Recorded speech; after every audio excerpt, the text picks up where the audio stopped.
আসসালামু আলাইকুম। কেমন আছেন সবাই?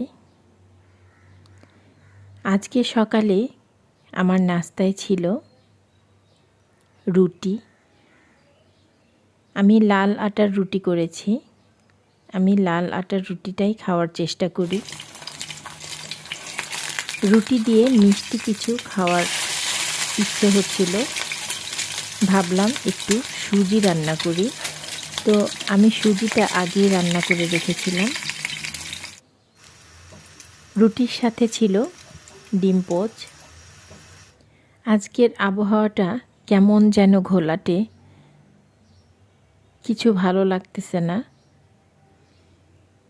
নাস্তা শেষ করে 1 কাপ চা হাতে নিয়ে চলে গেলাম বারান্দায়। চা খেতে খেতে এদিক ওদিক তাকিয়ে চোখে পড়ল আমের মুকুল।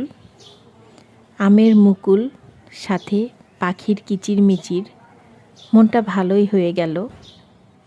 আলহামদুলিল্লাহ। সবাই ভালো থাকবেন। আল্লাহ হাফেজ।